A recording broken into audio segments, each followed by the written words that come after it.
નમસ્તે વિદ્યાર્થી મિત્રો, ગુડ મોર્નિંગ. ધોરણ 11 વિષય BA વાણિજ્ય વ્યવસ્થા અને સંચાલન, ચેપ્ટર નંબર 1. આગળના વિડીયોમાં આપણે આર્થિક પ્રવૃત્તિ એટલે શું, બિનઆર્થિક પ્રવૃત્તિ એટલે શું, આર્થિક પ્રવૃત્તિના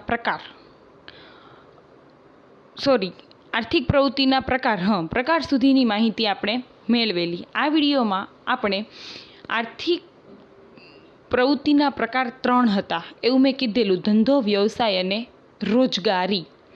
હવે એમાં પહેલો પ્રકાર છે ધંધો એટલે શું, તેની લાક્ષણિકતાઓ જણાવો. મેં તમને કીધું હતું કે ધંધાની લાક્ષણિકતા આવશે, એનું મહત્ત્વ આવશે, એના જોખમો આવશે, જોખમોના પ્રકાર આવશે, એના વિશે આપણે માહિતી મેળવવાની છે. તો આપણે જોઈએ ધંધો એટલે શું, ધંધાની લાક્ષણિકતા જણાવો. તો કે ધંધો એટલે શું, તો કે નફાના હેતુથી કરવામાં આવતી કાયદેસરની પ્રવૃત્તિ એ ધંધો છે. કોઈ સંજોગોમાં ખોટ જાય પણ તેનો મૂળ હેતુ તો શું હોય છે, નફાનો હોવાથી જ તેને શું કહેવાય છે, ધંધો ગણવામાં આવે છે. એટલે કે નફાના હેતુથી કરવામાં આવતી કાયદેસરની પ્રવૃત્તિ હોવી જોઈએ. મતલબ કે જે તમે પ્રવૃત્તિ કરો છો એ સરકાર દ્વારા માન્ય હોવી જોઈએ.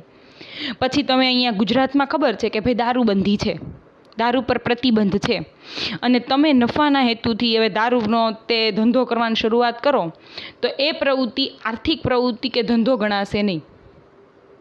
કારણ કે એમાં પૈસા તો આવશે, આર્થિક પ્રવૃત્તિ છે પણ એ કાયદેસરની નથી, ગેરકાયદેસર છે, તો એ ધંધો ગણવામાં આવશે નહીં. એટલે કે ધંધો કોને કહેવાય, તો કે નફાના હેતુથી કાંઈ કરવામાં આવે અને પાછી કાયદેસરની આર્થિક પ્રવૃત્તિ હોવી જોઈએ. કેમ, તો કે એમાં નાણાંનો કે એનો વિનિમય થતો હોવો જોઈએ. કોઈ બિનઆર્થિક પ્રવૃત્તિ હોય તો એને તમે ધંધો કહી શકો નહીં. જેમ કે કોઈ પણ ક્લબ ચાલતા હોય તો એ ક્લબને તમે એવું નહીં કહી શકો કે એ ક્લબ છે એ જે તે ક્લબમાં ધંધો છે એમ. ઘણી વખત ધંધો છે એમાં જરૂરી નથી કે ધંધામાં હંમેશા નફો જ થાય, ખોટ પણ જાય, પરંતુ એનો મુખ્ય ઉદ્દેશ શું હોય છે, નફાનો હોય છે. અને એટલા જ માટે ફરીવાર કે નફાના હેતુથી કરવામાં આવતી કોઈ કાયદેસરની આર્થિક પ્રવૃત્તિ છે એને શું કહેવામાં આવે છે, ધંધો કહેવામાં આવે છે, એને ગણવામાં આવે છે. ઘણીવાર ખોટ જાય છતાં પણ તમે શું કરો, એને શું કહી શકાય, ધંધો જ કહી શકાય. કારણ કે એવું જરૂરી નથી કે દર વર્ષે નફો જ થાય. કન્ટિન્યુઅસલી 4 થી 5 વર્ષ તમને નફો થયો હોય તો એકાદ વર્ષ તમને ખોટ પણ જાય તો એ ધંધો નથી એવું કહી શકાય નહીં. એટલે કે અહીંયા મેં તમને જે ઉદાહરણ આપ્યું એ જ છે કે ભાઈ ગુજરાતમાં દારૂનો વેપાર છે એ ગેરકાયદેસર છે, અને જો તમે એનું ખરીદ વેચાણ કરીને નફો કરવાનો વિચારતા હો તો એ પ્રવૃત્તિ છે ધંધો કહી શકાશે નહીં. હવે આપણે જોવાનું છે ધંધાના લક્ષણો. તો કે ધંધાના લક્ષણો, તો કે પહેલું છે નફાનો હેતુ. ધંધો કોને કહેવાય, એટલે મતલબ કે કેવી બાબતો એમાં હોય તો આપણે એને ધંધો કહી શકીએ. મેં તમને કીધું હતું કે ધંધો, વ્યવસાય અને નોકરી ત્રણમાં ડિફરન્ટ છે. અને આપણે બધાઈને જેવું કહી દઈએ ધંધે જાય છે, પણ સાના ધંધે એમ. જે વ્યક્તિ છે એ કોઈને ત્યાં જોબ કરતું હોય, કામ કરતું હોય તોય આપણે એને જ કહીએ કે ધંધે જાય છે. જે વ્યક્તિને પોતાનો ઓન બિઝનેસ હોય તોય આપણે એવું જ કહીએ કે એ ધંધે જાય છે.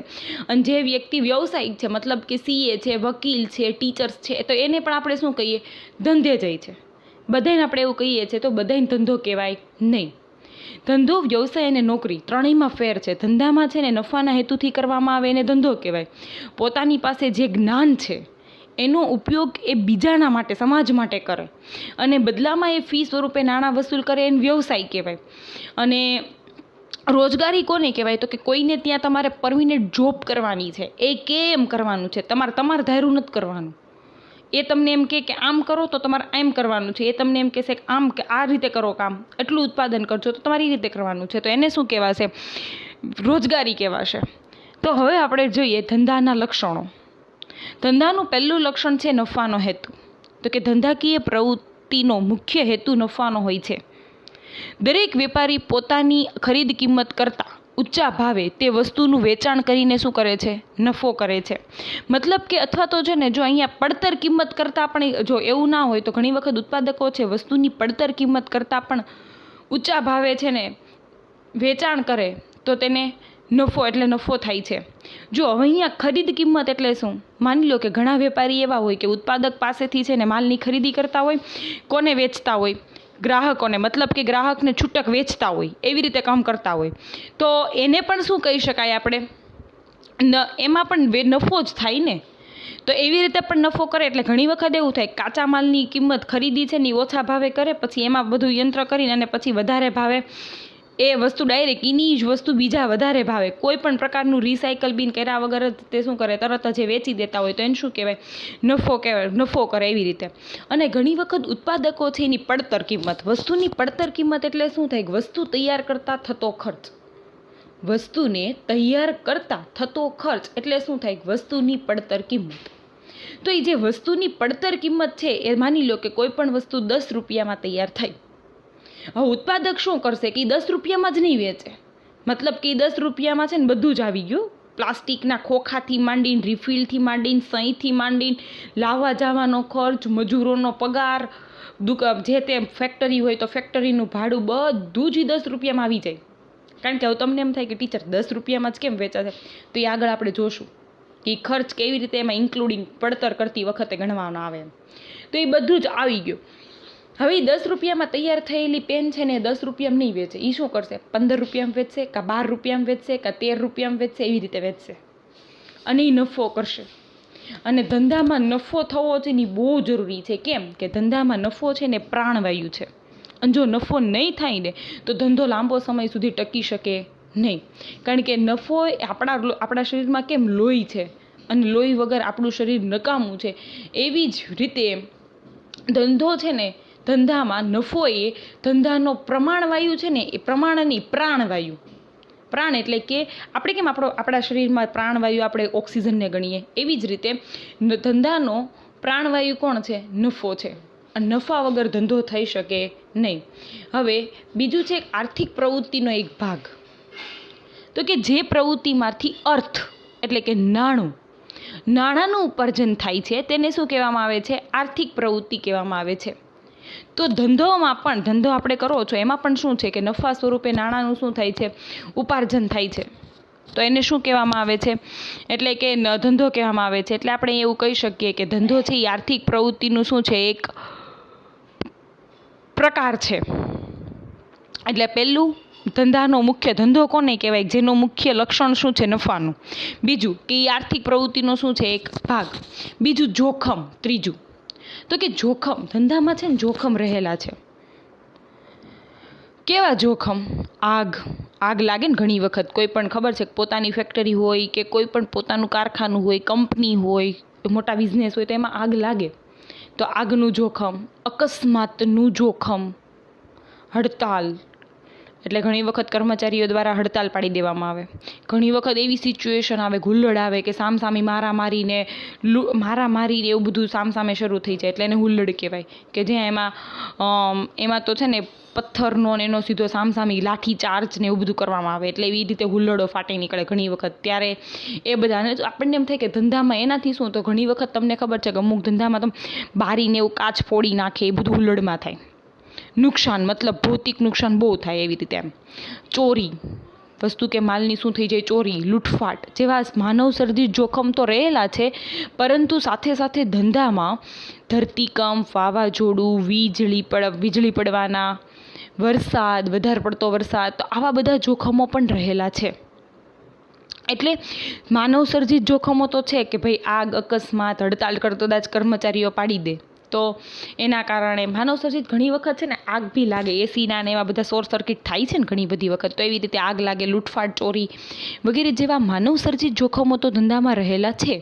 પરંતુ સાથે સાથે કુદરતી જોખમો કે જેની આપણને તો ખબર જ નથી, એવા કુદરતી જોખમો જેમ કે ધરતીકંપ છે, વરસાદ છે, પછી વાવાઝોડું છે, વીજળી પડવા જેવા બધા જ છે ને કુદરતી જોખમો પણ છે રહેલા છે. આ ઉપરાંત પૂર, અને આ ઉપરાંત તો કે ટેકનોલોજીકલ પરિવર્તન છે એ પણ એક પ્રકારનું જોખમ જ છે.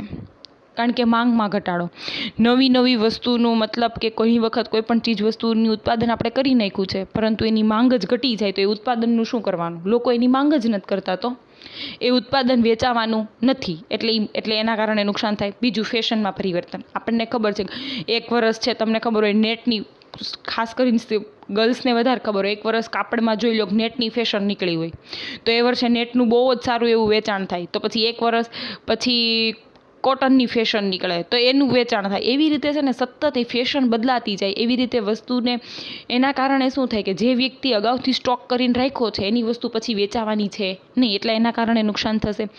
અભિરુચિ અને ટેવમાં પરિવર્તન અને ટેકનોલોજીમાં પરિવર્તન થતાં હરીફાઈ જેવા ધંધામાં જોખમો રહેલા છે. જો હવે અભિરુચિ અને ટેવ મતલબ કે લોકોની ટેવો છે. અત્યાર સુધી આપણે બધા કીપેડ મોબાઈલ, એટલે કે આપણીથી પહેલાંના જે લોકો છે મોટાભાગે કીપેડ મોબાઈલ વાપરવાના શું હતા, ટેવાયેલા હતા.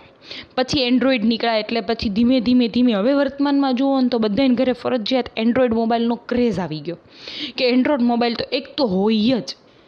તો હવે એન્ડ્રોઈડ મોબાઈલની માંગ છે એ વધી, જ્યારે કીપેડ મોબાઈલની માંગ શું થઈ, ઘટી. તો એક આ પરિવર્તન, એટલે આવી રીતે લોકોની અભિરુચિ છે, લોકોની પસંદગી છે બદલાઈ જશે. એટલે જે એની પસંદગી આવશે એ વસ્તુની એ માંગ કરશે, બીજી વસ્તુની એ માંગ કરશે નહીં. આ ઉપરાંત હરીફાઈ. જો હરીફાઈ છે, કોઈ પણ એકની એક વસ્તુનું ઉત્પાદન કરતી 2 કે તેથી વધારે કંપની હોય તો બધી જ કંપની એવું વિચારે કે મારા વસ્તુ વધારે વેચાય, મારી વસ્તુ વધારે વેચાય. તો ક્યારે એની વસ્તુ વધારે વેચાય, તો કે જ્યારે એના ભાવ શું હશે, ઓછા હશે. તો ભાવ ઓછા હશે ત્યારે એની વસ્તુ છે ને વધારે વેચાશે. તો એકબીજાની સાથે હરીફાઈ કરવામાં કાયમ શું થશે, એ લોકો ભાવ, પોતાની વસ્તુના ભાવ છે ઘટાડતા જશે. હવે પડતરથી ઓછા તો કોઈ ભાવ ન કરે, પરંતુ નફામાં શું કરે, ઘટાડો કરવાની ટ્રાય કરે, કે જેથી કરીને શું થાય કે નફામાં એ લોકો ઘટાડો કરી દે ને તો લોકો છે એની વસ્તુ વધારે ને વધારે ખરીદે, એવું બની શકે. તો આના કારણે શું થાય તો કે નફો ઓછો થાય. એટલે આવું બધું નુકસાન છે ધંધાએ શું કરવું પડે, સહન કરવું પડે. જ્યારે વ્યવસાયમાં અને રોજગારીમાં આવું હોય નહીં. કેમ કે વ્યવસાયમાં તો જો વ્યક્તિની આવડત ઉપર ડિપેન્ડેન્ટ છે, અને રોજગારીમાં તે જોખમ હોય પણ માલિકને હોય. હવે તમે કોઈ પણ જગ્યાએ કામ કરો છો, કોઈ વ્યક્તિને ત્યાં તમારું પોતાનું કંઈ નથી, તમારે ખાલી ત્યાં કામ જ કરવાનું છે, તો તમારે વીજળી કદાચ માની લો કે અચાનક જ વાવાઝોડું આવ્યું ને થોડાક દિવસ ધંધો બંધ રહ્યો, તો તમારે તો ખાલી એટલું જ નુકસાન ને તમારો પગાર નહીં આવે એટલું જ. વસ્તુ કાચો માલ પલળી ગયો, બીજું કાંઈ નુકસાન થયું તો એનું તો નુકસાન તમારે નથી ભોગવવાનું. માની લો કે કોઈ મોટું ડીમાર્ટ છે, ડીમાર્ટમાં અચાનક આગ લાગી, ડીમાર્ટ તમારું, અને ત્યાં તમે એઝ અ કર્મચારી તરીકે, એઝ અ સેલ્સમેન તરીકે તમે ત્યાં કામ કરો છો, તો હવે તમારે તો ડીમાર્ટમાં આગ લાગી છે એના કારણે જે નુકસાન થયું છે તમારે તો ભરપાઈ નથી કરવાનું ને, તમારે પગાર ઉપર છો, તમને તમારો પગાર મળી જશે. હા, એવું બની શકે કે ભાઈ અઠવાડિયું 15 દિવસ રજા પાડે તો એના કારણે પગાર કટ કરે, એ વાત અલગ છે. પણ બાકી જોખમ જે છે મોટું એ કોને ઉઠાવવાનું છે, જે તે સંસ્થાએ ઉઠાવવાનું છે. એટલે ધંધામાં જોખમ છે. બીજું અનિશ્ચિતતા. જો ધંધામાં છે ને વળતર છે ને અનિશ્ચિત મળે છે, મતલબ ચોક્કસ નથી કે ભાઈ વર્ષે એટલા તો એટલા. જેમ આપણે કેમ કોઈ પણને ત્યાં નોકરી પગાર ઉપર હોઈએ તો આપણને ખબર હોય કે મહિને 50,000 તો મહિને 50,000 મળશે, એ મળશે. જેમ ગમે એ સિચ્યુએશન હોય, કદાચ એમાં વધારે જાહેર રજા આવી ગઈ, ઓગસ્ટ મહિનો જોઈ લો, એમાં બહુ બધી જાહેર રજાઓ આવે, છતાં પણ પગાર મળવાનો છે, એ ફિક્સ છે. પણ ધંધામાં એવું હશે નહીં. ધંધામાં તો શું છે, વળતર અનિશ્ચિત છે. એક વર્ષે કદાચ એમ માની લો કે લાખોનો 3-4 લાખનો નફો થયો હોય, તો બીજા વર્ષે એવું બને કે 1 લાખનો જ થાય, અને ત્રીજા વર્ષે એવું થાય કે ધંધો ખોટમાંય જાય, અને કાં તો એવું થાય કે ભાઈ આ વર્ષે 3 લાખનો નફો થયો છે, એને પછીના વર્ષે 5 લાખનો નફો થાય, એના પછીના વર્ષે પાછો નફો વધી તે. એટલે એમાં છે ને વળતર નિશ્ચિત નથી, અનિશ્ચિત છે. ધંધાકીય સંજોગો અનુકૂળ હોય તો નફો વધુ મળે, મતલબ સારા છે, બધું જ વ્યવસ્થિત રોજે રોજ ઉત્પાદન થાય છે, કર્મચારીઓને પણ સંતુષ્ટ છે. એવી રીતે જો એનું જે બધા સંજોગો છે એ બધા જ અનુકૂળ હશે, માંગ સારી એવી લોકો કરે છે તો નફો થશે. પરંતુ એનાથી પ્રતિકૂળ એટલે કે ઉલટું હશે, કે દુષ્કાળ હશે, હરીફાઈ થશે, ફેશનમાં પરિવર્તન આવશે, સરકાર કરવેરા વધારી દે, હડતાલ થાય, કુદરતી આફતોનો સામનો કરવો પડે, તો વળતર છે તો છું નહીં, અહીંયા આફતો હોય તો ઓછું, આવ્યો નથી, છપાણો નથી, એટલે ઓછું વળતર મળશે, અથવા તો ખોટ પણ જાય. જેમ કે આપણે જોઈ લઈએ કે દર વર્ષે બધા ધંધાઓ જે પણ કાંઈ કમાણી કરતા હતા એ આ વર્ષે એણે કરી હશે નહીં. કેમ કે આ વખતે બધા જ ધંધાએ શેની સિચ્યુએશનનો સામનો કર્યો છે, તો કે કોરોનાની પરિસ્થિતિનો દરેક ધંધાએ શું કર્યો છે, સામનો કર્યો છે. એટલે આ વખતે બધા જ ધંધાકીય એકમમાં શું છે, ખોટ જોવા મળી છે. તો આવી રીતે હોય. પણ દર વર્ષે આ જ ખોટ રહેશે એ પણ જરૂરી નથી. આ સિચ્યુએશન સારી થઈ જશે એટલે પછી ખોટ થશે નહીં. પછી છે નાણાંની જરૂરિયાત. ધંધામાં છે ને નાણાંની જરૂરિયાત રહે. કેમ કે તમે કોઈ પણ ધંધો હજી સ્ટાર્ટ જ કરો છો, તમારો નફો નથી થયો ની પહેલાં તમારે નાણાંની જરૂરિયાત હોય. કેમ કે તમે કારખાનાની શરૂઆત કરો એટલે તમારે કાચા માલ લાવવો પડે. કારખાનાની જે બધા વ્યવસ્થિત ફર્નિચર કે અથવા તો તમે જે પણ કાંઈ ડોમ બનાવતા હોય તો પતરાનું ડોમ બનાવવું પડે, એના માટે ખર્ચો લાગે. અમુક મિનિમમ ચોપડા લાવવા પડે, સ્ટેશનરી ખર્ચ કે આ તે બધું જ. તો આ બધી જ વસ્તુઓ છે એ સતત લાવવી પડે એટલે એના માટે પૈસાની જરૂરિયાત પડે. એટલે કે કારખાનામાં કાચા માલથી તૈયાર માલનું ઉત્પાદન કરવું, વેપારી માલની ખરીદી કરવા માટે પણ શું પડે છે? નાણાંની જરૂરિયાત પડે છે. એટલે શરૂઆતથી માંડીને અંત સુધી હજી તો મહિનો નથી થયો તમારે શરૂઆત કરી એને તમે ઉત્પાદન કરો છો 1 મહિનાથી, તમારે ત્યાં જે પણ કાંઈ મજૂરો આવશે, ભલે હજી તમારી પાસે 1 રૂપિયાનું વેચાણ નથી થયું છતાં તમારે ત્યાં કામ કરવાવાળા મજૂરોને તમારે શું કરવું પડશે? પૈસા આપવા જ પડશે, એની સેલરી આપવી પડશે. એટલે ધંધામાં છે ને શરૂઆતથી માંડીને અંત સુધી સતત શું રહે છે? નાણાંની જરૂરિયાત રહે છે. કારખાનાનું ભાડું, મજૂરોના પગાર, વીજળી બિલ, લેણદારોની ચૂકવણી, ધંધાના અંત સુધી નાણાંની સતત શું રહે છે? જરૂરિયાત રહે છે. એટલે કે પહેલું લક્ષણ આપણે જોયું હતું તો કે નફાનો હેતુ હોય.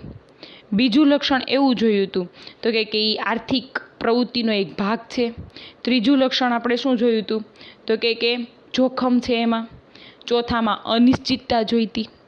પાંચમું છે જરૂરિયાત, નાણાંની જરૂરિયાત. હવે છઠ્ઠું છે સ્થળ તૃષ્ટિગુણનું સર્જન. ધંધાકીય પ્રવૃત્તિને કારણે તૃષ્ટિગુણનું સર્જન થાય છે. અને તૃષ્ટિગુણ એટલે શું? તમારા મનમાં પ્રશ્ન થતો હશે કે તૃષ્ટિગુણ, તો કે તૃષ્ટિગુણ એટલે ઉપભોક્તા, અને ઉપભોક્તા એટલે કે ગ્રાહક. સંતોષવા માટે પેદાશ કે સેવામાં રહેલો ગુણ. જો ધંધાના કારણે શું થાય તો કે છે ને એક સ્થળેથી બીજા સ્થળે લઈ જાય વસ્તુને છે ને એક સ્થળેથી બીજા સ્થળે લઈ જવી પડે. તમે જે વસ્તુનું ઉત્પાદન કરો છો એ સીધી જ લોકો તમારી ફેક્ટરીએ સીધી લેવા નથી આવવાના. તમારે એ વસ્તુને જુદા જુદા બજારમાં મોકલવી પડશે. એટલે સ્થળ તૃષ્ટિગુણનું શું છે? સર્જન થાય. કેમ કે તમારે વસ્તુને એક જગ્યાએથી બીજી જગ્યાએ શું કરવાની છે? મોકલવાની છે. અથવા તો તમારે કાચો માલ કે તમારી પાસે માની લો કે તમે સુતરાઉ કાપડનું ઉત્પાદન કરો છો તો શું કપાસના બધા જ ખેતર તમારે જોઈએ છે, બધા જ ખેતર તમારા આજુબાજુમાં હશે નહીં.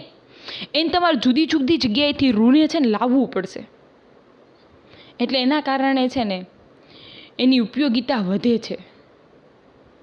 રૂની ઉપયોગિતા એટલા માટે એની વધે છે. દાખલા તરીકે અહીંયા તમને આપ્યું છે કે જંગલના લાકડાને શહેરમાં લાવવામાં આવે ત્યારે એની ઉપયોગિતા વધે છે. એટલા માટે એ સ્થળ તૃષ્ટિગુણનું શું કરે છે? સર્જન. પછી છે સ્વરૂપ તૃષ્ટિગુણનું, એટલે કે સંતોષે છે આપણી જે જરૂરિયાત. તૃષ્ટિગુણ એટલે છે ને શું ખબર? ટૂંકમાં તૃષ્ટિગુણ એટલે કે આપણામાં છે ને સંતોષ, એટલે કે વ્યક્તિનામાં સંતોષવાનો ગુણ. એમ આપણને રૂ આપી દે સીધું તો આપણને પોસાય, એનું આપણે શું કરીએ? એનું આપણે કંઈ જરૂરિયાત જ નથી. પણ રૂમાંથી દોરા બનાવીને, કાપડ બનાવીને, ડિઝાઇનિંગ કરીને, સીવીને પછી આપણને કપડાં પહેરવા માટે તૈયાર કપડાં લેવા જઈએ તો એનાથી આપણને કેટલો સંતોષ મળે. તો એને શું કહેવાય? તૃષ્ટિગુણ કહેવાય. તો એવી જ રીતે ધંધો છે ને સ્થળ તૃષ્ટિગુણનું સર્જન કરે. કેમ તો કે આપણને વસ્તુ છે ને પહોંચાડે છે બજાર સુધી, આપણી નજીકના બજાર સુધી, આપણી નજીકની દુકાનો સુધી ધંધામાં વાહન વ્યવહાર દ્વારા વસ્તુ પહોંચે છે. બીજું છે સ્વરૂપ તૃષ્ટિગુણનું સર્જન. તો કે ધંધો કરનાર વ્યક્તિ છે એ જે તે પેદાશ છે, કુદરતી પેદાશ છે, એમાં એ છે ને સ્વરૂપ એનું બદલી નાખે છે. જેમ કે રૂ લઈ લ્યો તમે, તો રૂ છે ને એ લોકો આપણને સીધું નથી આપતા. ખેતરમાં તો આપણી કુદરતી, ખરેખર કુદરતી પેદાશ શેની છે? રૂની છે. પણ એ લોકો શું કરશે કે રૂમાંથી દોરા બનાવશે, કાપડ બનાવશે, નવી નવી ડિઝાઇનના એના કપડાં બનાવશે કે જેથી કરીને આપણને વધુને વધુ આપણને શું આવે? ઉપયોગમાં આપણે એને લઈ શકીએ. તો એટલા માટે એ સ્વરૂપ તૃષ્ટિગુણનું સર્જન, એના કારણે ધંધો છે એ આપણો સ્વરૂપ તૃષ્ટિગુણ છે એ સંતોષે છે.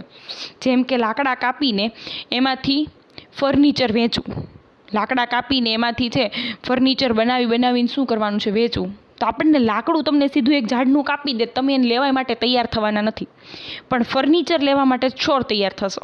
એવા જેવું. પછી છે સ્વરૂપ તૃષ્ટિગુણનું સર્જન, સમય તૃષ્ટિગુણનું સર્જન. તો કે ધંધાના કારણે છે ને માલનો સંગ્રહ કરી શકાય છે, અને સંગ્રહ કરી શકાય છે એટલે આપણને જે તે વસ્તુ જ્યારે જોઈએ ને ત્યારે મળી રહે છે. જેમ કે હું તમને એમ કહું કે રેઇનકોટ ને એ સિઝન છે તો એની ખાલી ચોમાસા પૂરતી સિઝન હોય. પછી એ લોકો શું કરશે તો કે જે વધેલા રેઇનકોટ હશે ને એનો સંગ્રહ કરશે, પછી નેક્સ્ટ યર આપણને પાછા મળશે.